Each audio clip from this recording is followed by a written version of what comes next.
welcome to Monday Morning Glory. I'm Jasmine McGlure, And I'm Mary Miller.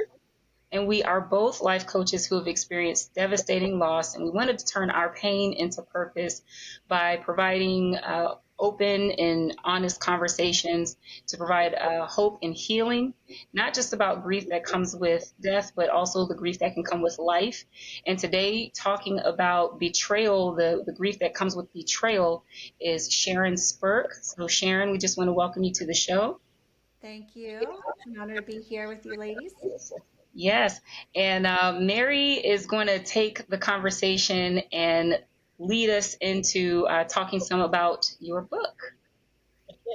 Yes, I have her book right here, so if you're interested, this is Redemption of a Royal Mess.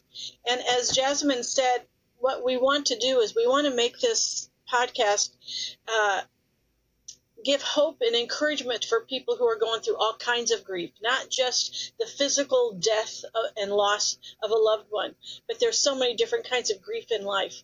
And this is a beautiful story, of Sharon's, who's gone through some devastating loss and dealing with a lot of pain in that. And she's written and God has really stepped in and helped and redeemed this story. But I'm sure, Sharon, you probably didn't see the end coming, as you were walking through it at the beginning. So what I want to turn this over to you, Sharon, and I want to hear from you in terms of what made you want to write this book? Because as you said, when somebody reads your story, it took a lot of courage to put this out, even though it was out already, a pretty public thing that was happening in your life. But what motivated you? What made you think you wanted to write this story? And what are you hoping that people would take away from this? And how do you think how do you want this to bless people in their life? Yeah. Well, I think, like you said, it started out, probably my motivation started out to just be understood because it was so public. The affair, the betrayal was just very public. And there was a lot of shame, there was a lot of stigma attached to it. So I wanted people to hear the rest of the story. I wanted people to just understand. So when I first started writing it in the quarantine of 2020, when I had lots of time to do it, I feel like the first layer of it was it was so healing to me. Like it just poured out of me, like I remembered it, and it was therapy to my own soul. I think just remembering things that I hadn't wanted to remember, things that were too painful to remember, were just starting to come out like this healing stream. And and so I think my first target audience, I think I probably had specific people that I just wanted to hear the story and understand. But I think as it went, I realized, God's such a redeemer. That's who he is. That's probably my most favorite thing about him is he's the one that takes our ashes and our mess and he makes something beautiful out of it. And our story can always be for the hope of somebody else. So I think that ultimately is what it turned into being. And I think, the first layer of it was just the therapeutic process. And then as I submitted it even to editors, I think I had to refine who my target audience was. And I realized this is for so many other women who are walking through devastation and need hope. Yes. So that brings me a lot of joy, that piece. Yes. Because there might be the people that I wanted to read it might never read it, and I have to be okay with that. But if there are women that get hope from it, then Sure. that's the best. So Sharon, if you can, would you be willing to kind of unpack the story, what the gist of the story is, from the mess to the redemption? Yes, yeah. So from the time I was just such a little girl, like my favorite thing was playing house. I had my dolls and I just couldn't wait to just be married and have children and probably would have been pretty content being a housewife and a mom. Um, and so yeah, that was just a big dream and that piece just came really hard. I didn't date at all through high school, through secondary school. Like I went to Bible school after. And it was like one of the biggest things in the world that I wanted. I wanted to be pursued by a man. I wanted a guy to think I was lovely. In Bible school, everybody thinks that they want to find their husband in Bible school, right? Like, this is the place you're going to find your godly man and fulfill your calling together. And so that was really disappointing that I didn't find him. And so, like, just this ache in my heart just increased. Like, I just wanted to be married to a godly man, and I came into that with so many insecurities, as you can imagine. Just not feeling like I was a whole person without a man. I wanted to go to the mission field. I wanted to be in ministry, but I didn't feel like I was enough alone. So, get married and just be that sweet little helper. And so graduated from Bible school, came back from overseas for a little bit, and got involved in a church, and I got involved in the worship team specifically, and the worship leader was single and funny and good looking and engaging, and I just fell very hard for him.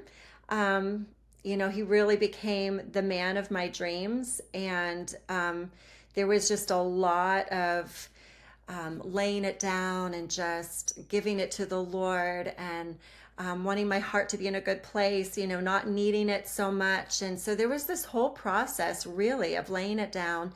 And in that, I really felt like God gave it back in this, like, there was a definitive moment where I'm like, God, if I never get married, I want you to be enough. Like, you're enough. And it was really literally 3 days after that, I was just kind of on the floor, just working this out with the Lord, that he called me and pretty much admitted his love for me, and we started dating. And it was just really kind of a whirlwind romance. He was the first man really to love me, the first man to love me that I had feelings for, like that it was mutual. And it was a whirlwind. There was just so much favor. People were very excited about us getting together. It was like a little bit of a fairy tale. And so much of my identity went into, okay, this man that everybody loves, this anointed worship leader, pursued me. I'm married to him. Like, I feel special by association. And then we're like in the hub of church life and church leadership. And I was getting a lot of identity from that. Like, I'm part of leadership, part of this really great, vibrant church.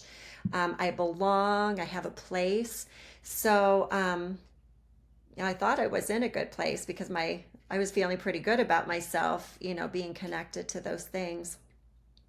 So when the telltale signs were there that he was not being faithful, there was a woman that came into our life. She eventually came on the worship team, and she was very broken.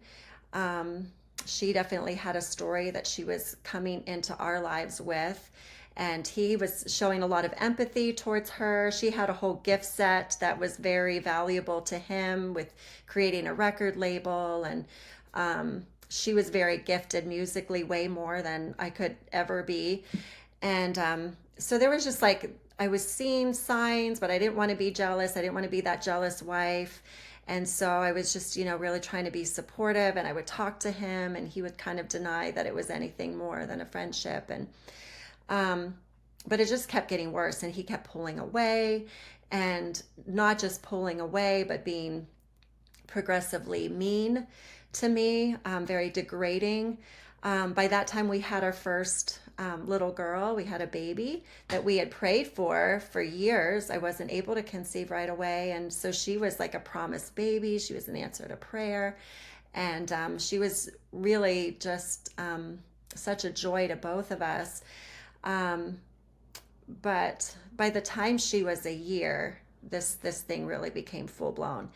And it was something that I probably couldn't deny, but I was in denial. Like, that was the most devastating thing I could imagine. That was my worst nightmare, to think that he could reject me to that level.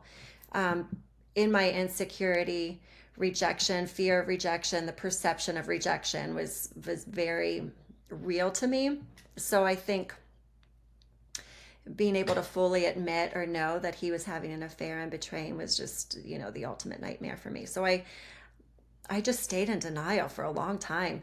So when I finally got brave enough to rip that band-aid off, it was interesting. Um, like immediately there was this sense of relief that it's out in the open. Um, I told him, he's like, well, where do you want me to go? What do you want me to do? And I'm like, well, what's stopping you from being with her? So he left, and I think such a storm, a big black cloud and angst went with him. So at first there was like a peace and a relief, but um, then just layers of grief, started coming in. Can I ask you, what do you think the relief was? Um, I think it was hanging over my head for so long. It was like it was the scariest thing I could have imagined, asking him and hearing the truth. I think again, just having it out in the open, and then he was carrying just so much angst and anger and a storm. I mean, it changed the atmosphere of our home. So um, I think it was just inevitable that some peace would settle after all of that. Um, and I was thinking about it in terms of grief. There are people that, um, have been a caregiver, and that kind of situation for a long time, and they've watched their spouse suffer, or they've It's funny you say that, because I was just thinking the same thing. yes, and there's that immediate relief, and then you feel guilty or whatever, and it just can be such a big ball of emotions. Mhm. Um, but I can't say that the relief lasted a long time. Like the reality of it settled Yeah. in very quickly. The depression of it settled in very quickly. There were triggers. Like I got a letter in the mail stating that he had won this poetry contest. And it was this beautiful poem that he had written for her. And it was like this national poetry contest that he won. And I'm reading this poem and I'm just like Ouch. so devastated. Like it was Here just, comes the anger now. Yeah. oh yeah, anger. Like it was suffocating. Like it was brutal. It was so painful. And, just facing the bills and having to pay the bills and having a baby and being depressed and just not doing well at anything. Can I ask you, did you give him the letter? Oh, yeah. I can't remember. I mean, I'm sure I said something nasty like, Throw it away. no, I probably did. I was too nice. I was too nice to him through all of that. So much so that I mean, I was praying, the church was praying, we were all praying for him to just wake up and get a clue and come back to his baby and Mhm. not to throw his whole life away. So we had all night prayer vigils, like people were praying. Yeah. And this was all taking place in 2001. So Mhm. like fast forward to 9/11, 2001, um, the Twin Towers are hit. He thinks the world's coming to an end and God's like judging America and him. So he comes like running back home. I come home from a counseling appointment. I do start some counseling and trying to get my heart healed. And I think my counselor was telling me, you got to keep him accountable. Don't you take him back too easily. But I just wanted my husband back. You know, I was very easy on him. So he came back and I thought God's answering prayer and here he is and he's gonna, be a dad again and God, God's gonna fix this. And I just had a lot of hope. And in that time I got pregnant again. And 4 months later, she called me and admitted that the relationship never had ended and the full scope of their relationship. And I mean, there's so many details that I'm not sharing in that period of time. You'll have to read the book. I was just gonna ask, is it in the book? I wanted to know. You need to get the book to hear the whole story. Yes. All the story. But it was that time, it was the second time that was the most devastating because I mean, it was just all the emotions. I really, I felt stupid. I felt so dumb and foolish for letting it happen. And then I was like over the top angry. I was so merciful and I'm such a mercy person, but all of a sudden I'm feeling like murderous thoughts and, Can I uh, ask you, can I ask you a question in the midst of that? As you said, the church was praying, you were all praying, and then he comes back. So you think that God's answering the prayer. So what does this do to your relationship with God? that's a really good question because I was angry at everybody, including God. I felt very betrayed even by God. And I don't think I thought that he made it happen or it was his fault, but I was angry that he allowed it to happen and that he didn't answer prayer or so going into this whole theme of finding hope, that was a long journey for me because God ceased to be my safe place. It was kind of a push-pull relationship for a long time. He was all that I had. Like I grew up loving Jesus and going to Bible school and being involved in the church. Like he was all I had. He's all I knew.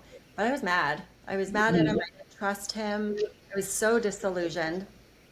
But I I think, think that is one of the hardest parts, is reconciling uh, God's role in all of it. Because when you're raised to believe that He can do all things and mhm, just ask in His name, and so you ask and then you don't receive, and it's just like, okay, wait a minute, maybe I need to ask again. Like they said, those that knock, if you got to knock, I'm like, I'm banging on the door and I'm still not hearing anything.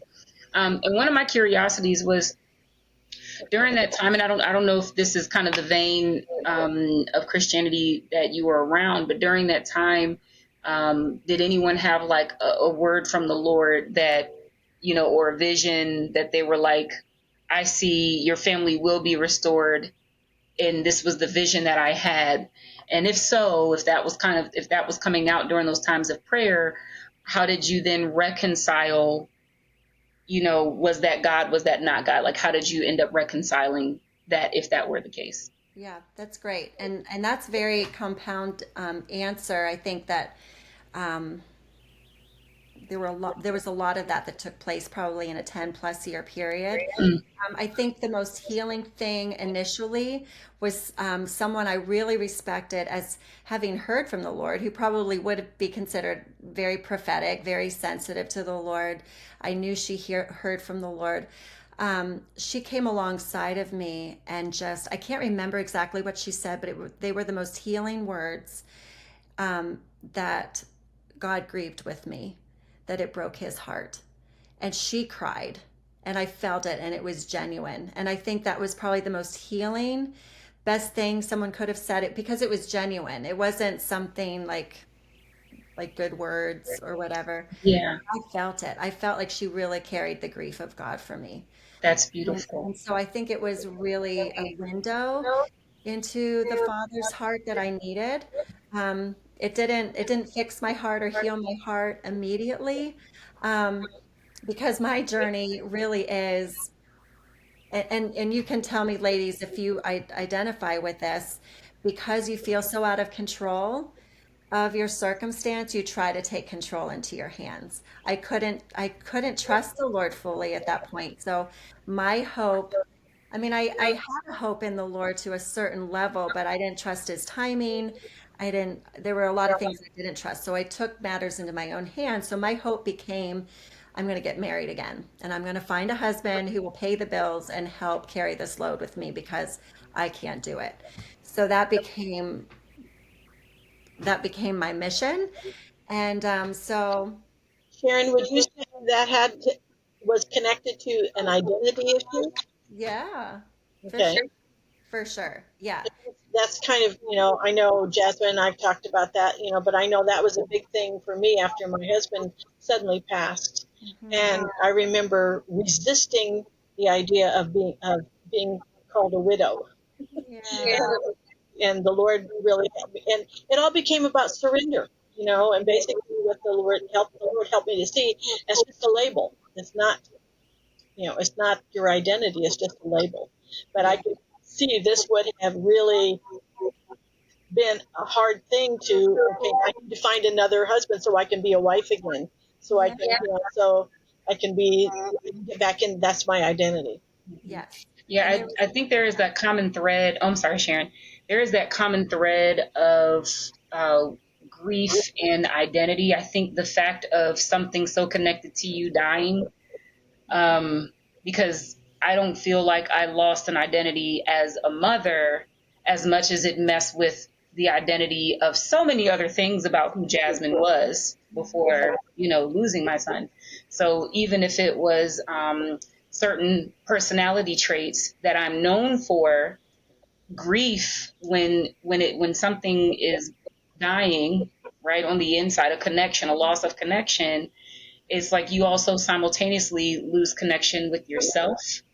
yeah. Um, but I feel like it's not all bad because some things that broke off Yeah. needed to be broken off. Yeah. So, For yeah. sure. Sharon, take it away. Yeah, well, that was so much a part of my journey, but kind of backpedaling again, um, it is so much an identity loss, and that's so much part of the grief because I had gone from being married and having married friends and having a circle of friends and a certain identity as a pastor's wife or a leader's wife in the church and all that set of friends to feeling very much marginalized. Like people didn't know what to do with me. I wasn't the single girl anymore. I was a mom with kids. And again, the shame thing was so big for me that I wish I could go back and like ask people, can I sit with you? Can um, but I just hid in the back or tried to figure out where my new place was at church, and felt like that little scattered chick in the barnyard and the sidelines. And then God showed me, this is kind of, I hope this isn't too bad of a rabbit trail. Um, in those years, he showed me that there were a lot of other women who don't know their place, whether they were widowed or divorced or never been married, that was a common theme for women not knowing where their place was, and they were isolated and they were lonely. So God had me start Bible studies in my home. So for a good many years, I would have Bible studies one after another, and just kind of pulled the chicks in. I felt like God told me that, in Mark it says that he's like a hen that just wants to gather his his chicks in, and he asked me, "Will you help me gather my chicks?" So I think that was part of my healing process. Like year after year, the type of chicks that we were gathering in were healthier, and I think as I got healthier, the chicks got healthier that I was attracting, and I think one of my most favorite parts of my story is Jesus with skin on, because of this push pull relationship I had with God, not being able to fully trust Him. He brought people into my life who I love to call Jesus with skin on, who were able to model and represent the Father to me, Jesus to me, to be able to speak the truth, to be able to even go back to your point, Jasmine, to be able to speak his promises and prophesy and see the end where I couldn't, because I was so, I mean, I had my hopes and dreams. I was trying to date guys that were in ministry or wanted to be in ministry, but sometimes a guy that wants to be in ministry can be very Unhealthy? unhealthy, yes, or I fiscally was thinking the same irresponsible or thing. Very unhealthy. stable. So, I was pursuing my dreams, but um, I mean, it's going to come out later in my story. I really feared the kind of man that my heart wanted and that God wanted, because I didn't feel worthy. It was just that same thing again. I felt unworthy of that caliber of man. So I think as the quality of friends increased and they were able to speak into my life and pull me up higher and tell me what they saw in me, um, I gradually was able to start seeing myself that way. I did get the funniest word, like if we're talking about prophecy, because we were in that camp, right? Like I was in that stream. So I just was so desperate for a word. Like, God, I need a word. I need a word. And it was a Sunday morning and I needed a word because like, I don't know what's going on. I don't want to do this single thing anymore. I'm desperate. You know, I'm dating all these guys and they're not the one clearly. So I'm just like, I'm praying for a word. And so this pastor of my church, you know, one pastor who's very prophetic, like read your mail kind of prophetic. He comes up to me after church and says, Sharon, I have a word for you. And he's like, one word, anthropophobia. That was his word, anthropophobia. And it like took me 3 seconds to figure out what that meant. Was like a fear of men, Yeah. not a fear of man, a fear of men.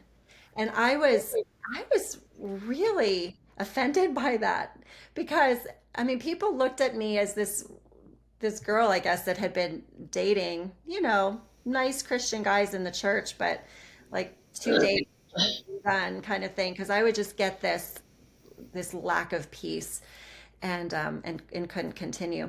So they felt like I had this fear of men, and I'm like, no, I have this fear of God. I don't want to date the wrong man. But there was one day I was in my kitchen, I was cooking dinner after a long day of working, and there were the bills and the house repairs and all the things. And I just felt so overwhelmed with life. Like I just never was built to be the end all. And I was like, God, can't you just bring someone who will love me unconditionally, just the way I am? Because I thought that was the issue. I thought that it felt like the ever dangling carrot that I couldn't ever attain. Like I just couldn't be good enough. I just kept failing in my attempts to be good enough to get the kind of man that I knew God wanted for me, that I wanted, and it wasn't happening. So I'm like, can't you just send somebody to love me unconditionally? And I heard as clear as day, like, baby girl, that is not the issue. You've got to learn to love yourself unconditionally before you can let a man of that caliber love you unconditionally. That was Yeah, the word. That was the word. right. So that was really a turning point for me. Um, just learning. And I'm still learning. I'm still learning to love me the way, you know, Jesus loves me. And we all are. I think that's a process because his love is so deep and so rich and so wide. Sometimes it's difficult to fathom how deeply loved and liked we Yeah. are by him. I think sometimes we can be okay with like, okay, he loves me. He doesn't really like me. Right. But does it like, is he tolerating me? I think that's the hurdle. Does he like me? Because I think he's really frustrated with me right now. I want to go back to something you said, Sharon, that I thought was interesting when you were talking about gathering your chicks. You know, Yeah. God says, "Would you gather my chicks?" That you made the statement. The more I healed, I attracted stronger women, Wow. and so that's what was happening. Is as you healed, you know, you're going to attract, you know, the right type of man. But Yeah. at this point right now, you were seeing in women that were coming, there was actually fruit going on that you were, the more you grew, the more you attracted stronger women. The first Bible study I ever did was a bunch of divorced, bitter women. Yes. And I'm like, oh, this is not fun. Because that was really a big part of my healing journey was forgiving. Yes. I just wanted my heart to be free. Mhm. And so I didn't know what to do with this room full of very bitter women. Um, That is a big part of your story in the book, and that's probably the most fascinating part of this is yeah. the level of forgiveness you were able to step into with your ex-husband and his girlfriend. You know, Yeah. I'm ready for that part. That's the juicy part for me is like, I don't know if you know that this is still in circulation, but because I didn't get the book in time enough, I said, well, let me see if she's done any podcasts or things like that. So I went onto YouTube and typed in your name. And so a old podcast, I think it was like 7 years old, popped up. And so I watched that. And I was telling Mary as I'm listening to it, I am making so many stank faces because I was just like, she did what? Like, like, and I would imagine. Yeah, right. I would have done like, every woman is going through. I would have. Mhm. And I'm sure that you had, like you said, you had those murderous thoughts. So it wasn't like it didn't come, right? It wasn't like you didn't feel the same thing every woman in the room would have felt. Um, but But yeah, I'm it's what you did with it. it's what you did with it. And Yeah. so anyway, I had so many thoughts, like even as we're just up to this point in your story, like I have my notebook. You might have saw me like taking a couple of notes, because within this is so many other conversations. Mm-hmm. There's so many other conversations we could have about even being a youngster, and disillusionment of what it means to live for Jesus and what marriage is. And, because there is that idea like, okay, I'm going to marry somebody who I'm going to marry a man of God or a woman of God or whatever title you want to put there. But the idea is that we're going to live out the purpose, and we're going to, and so constantly going through the levels or layers of disillusionment, I think could really speak to young people who are sincere in their walk with the Lord, and they do want to live, but they don't know that behind it is probably not the reality that they're actually hoping and dreaming for. But the reality that you're living out is the reality of Jesus's teachings. Mm-hmm. And I think that's what makes this so profound, is like what Mary said, it's what we do with it. Mm-hmm. And you chose, whew, You definitely chose the higher road. you did. So I'm gonna let you share and speak on that. Like, so that was kind of like the decline, and it's like now we're talking about kind of the reconstruction of your heart. Yeah. So take us Well, into that. Yeah. honestly, I think like the book, it probably started out just selfish reasons. Like I just needed my heart to be free. I didn't want to be the bitter woman. I didn't want to have those feelings. I didn't like those feelings. And the reality was she was going to be showing up to all the kids' concerts and plays and birthday parties. And I didn't want the angst. And yes, it was biblical, and I wanted my heart to be pure with the Lord, and I wanted to. So for, I would say, years, it was just a want to. It was a choice. It was sometimes a daily choice, sometimes a lot of times in a day kind of choice. And it didn't come easily. And I had people counsel me, well, pray for her. I didn't want to pray for her. For a long time, I couldn't pray for her. There were no warm fuzzies whatsoever. I just wanted my heart to be free.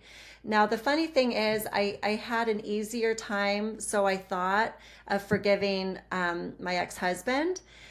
He showed more remorse, he showed more repentance, he showed me that he was sorry. And that was probably part of the dysfunctional piece of our relationship, that I was able to just forgive him so easily. So I didn't think that was an issue. I found out years later that I had stuffed a lot of the anger, which was a big reason for the depression that I walked in and for many years. But I was very, very aware of my anger and my dislike for, eventually his new wife. The kids loved her. She was sweet. She was kind. She wanted to be my friend. She wanted things to be okay. And that just all that irritated me even more. Like, stop being so sweet. I'm not going to be your best friend. And, but yet I knew I had to forgive her. I had to let go of the angst. So it was just it was years. I mean, it's not an overnight thing. And that's what I really want to encourage people. With the forgiveness piece, forgiveness is not a once and done thing. Like, one of my favorite lines is, forgive till the pain is gone, forgive till the angst is gone. I love that. So, forgiveness doesn't mean you're going to be their best friend, or you're going to trust them, or you're going to have, relationship restored to the level that it used to be. Um, but forgiveness is releasing, the justice and the recompense to God, and not, because what do they say? For unforgiveness is drinking the poison and thinking the other person's going to die. Yeah. I didn't want that poison. And then another way I like to say it is, unforgiveness is a bitterness that destroys the container that holds it. Yeah, Yeah. it does. It That's a does. good one. Yeah. And I want to go back quick to a really important point that you said about anger. Um, so important to me because I feel like in the Christian community, especially if you grew up around it and you really do love the Lord, right? It's like anger is one of those naughty emotions that you're not supposed to experience. So before we can actually forgive, we have to allow ourselves to feel that nastiness. Otherwise, you're just kind of deceiving yourself like, oh, I really forgave them. But you never really allowed yourself to feel that anger either. But I think there's some, because I've had that as well, like not really knowing how to deal with conflict or knowing how to have healthy conflict resolution. Um, so it was like, oh no, I'm good. I'm okay. Yeah, right. I'm all right. But the Lord is like, and my husband would say, why are you lying? I'm like, I'm not lying. I'm like, I really am okay. I'm fine. And then like, give it 2 days. I'm a slow processor. Give it 2 days. I'm like, you know what? That actually did make me angry. But, Right.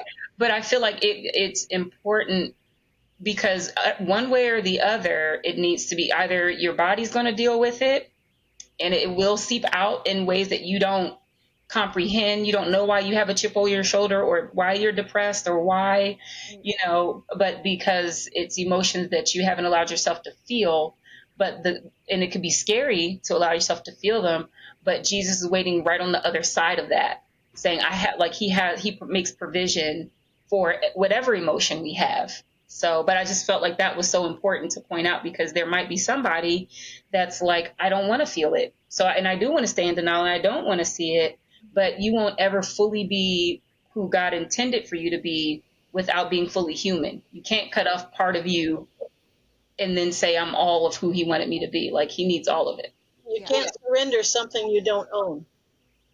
And I know there's been times that I've had, God come to me and I'm struggling, like you said, Sharon, I'm dealing with depression or whatever. And it's like, I've heard the Lord say to me at one time in particular, he says, you're mad at me, aren't you? And it wasn't until I heard that it was like, then it was like, yeah. And it was like, and what I sensed from him was like, good, can we talk about it now? Mm-hmm. So he's not afraid of our anger. Right. He's So, not. Yeah. And we have to but we remember can't something. surrender something we don't own. Yeah. Um, yeah, I think we can't, like you said, we can't forgive what we're not feeling, really, like you do. So, it is because of being in the church, maybe, that we feel like we can't be that angry woman. And I What just anger wanted is to be made to that sober woman, that just looked like I was okay and moving forward. So I not didn't okay go to with be it. angry in the church. Yes. Not okay. So What's what? that? It's not okay to be angry in the church. Right. So what do you do with it? You What do stuff you it. do with it? Yeah. Yeah. So we really need to learn how to process emotions. We need to go to life coaches or counselors and have safe places to process emotion. Um, and eventually learn that God's a safe place and he's able to handle our anger towards him, or just processing those things. So that definitely was a journey. So there were two things going on in terms of forgiveness. There was the denial piece with, my ex-husband, and then there was the harder, what I thought was harder with the other woman, because I really wanted her to say she was sorry, and I kind of remained offended that she wasn't even admitting her piece in all this. She just wanted to be sweet and be friends without admitting, her part. So I would say, years and years into this, God really had me surrender that piece of this. Like, can you surrender your right to hear her say she's sorry? Um, and that was a struggle. Like, I wrestled with that because I really felt like I had every right for her to say that. And at least for me to be okay around her. But it was at that moment. I mean, it was very shortly after I was able to surrender that right of ever hearing her say, I'm sorry. And it was, probably a couple days later when she called me and admitted. Um, her wrong and her piece in it, and asked me to forgive her. And I think probably the piece that you're referring to then was the next day, my ex calls me and said, "Well, I heard you had a conversation last night." And I was like, "Yeah." And he said, "Well, so she's been having these really debilitating headaches and just can't get relief. And do you think you could give her a massage?" So I'm a massage therapist. Like that's what I did for 28 years. And do you think you can give her a massage? Now that everything's out in the open and hunky dory, right? So I'm like, "Well, can you give me a day to think about it and pray about it?" And so we hang up, and I'm like, "Oh my God," like literally, like, "God, what in the world am I supposed to do?" And he said, "Well, have you forgiven her?" And I knew in my heart of hearts this was a test. Huge test. It was a huge test. So I said yes, and that's a chapter in my book, Hands Around Her Neck, because I'm here. She's on my table, and it's like he pushed pause. He pushed the pause button. He's like, "Look at this, Sharon. Your hands are around her neck." Like, just I love that title. That is right. hilarious. Like a few years ago, I wanted to hurt her with my hands, and now I'm choosing to bring healing. And I don't know how much healing really happened that day, but there were more opportunities for me to give her massages. And then years later, um, when God was restoring in my life, and Tim had entered in my life, and I was seeing God's restoration and redemption and goodness, and which really helped me let go of so much more. She then admitted to me, she's like, "Sharon, I know all these knots in my neck are because I can't forgive myself. I'm having such a hard time forgiving myself." And that really turned into such a holy moment. I felt like I was really invited into something so sacred that, okay, God is restoring big time in my life. I'm at the place now where I'm thankful that God's giving me something so much better than what my broken marriage was. Um, and I felt like just 1,000%. I just want her to forgive herself and just everything be in the past and under the blood. And so it was just such a holy moment between us of just, you know, it sounds funny to give her permission to forgive herself, but whatever, I could do and communicate with her. And so we just talked about the reality of shame on both sides of the fence, the reality of shame that she carried as the other woman, that, she still admits that, she comes into our family gatherings with extended family, and she still can feel like she's got that scarlet letter on her head. Um, the other woman, that has an even bigger stigma. And she's lived with a lot of shame. So, we there's so much restoration, there's so much reconciliation now with the four of us that, we're just praying and open to sharing our story, like four angles of this. So, Um, Sharon, one of the things I want you to add in there, basically, that God brought Tim into your life. yes, But I have a question there. Do you, and this is just an honest, question, do you think it would have been harder for you to fully bring her into restoration if Tim hadn't been in your life? I think so. Mm-hmm. Yeah, I honestly think so, because in my estimation, they got married and they had the nice house. The kids were able to go and be with a dad and a mom figure, and um, they had their band, and the kids, were their biggest fans. And it just was like it all felt so unfair for so long when I was the single mom, trying to make it all happen. Um, but now, fast forward 20 years, um, God's restored so big and powerfully in my life, and they still, have their struggles, and life has been very hard for them, very hard for them. Um, and I keep waiting for more and more of their own redemption, and I'm believing for that. And there's been a lot, but So tell us a little bit about Absolutely. him entering into your life. And Tim entering? Tell us a little bit about, because that's the full circle. Yes. Okay. Yeah. So I think, I mean, kind of going back to the hope piece, like ultimately, we know that our hope has to be in the Lord. Our hope has to be in God. Like He has to be the one that our identity is rooted and grounded in. So all these years, like I'm struggling to not have my hope in a husband, right? Or having my hope in being restored to ministry, or, just my hope in finding my identity in different things.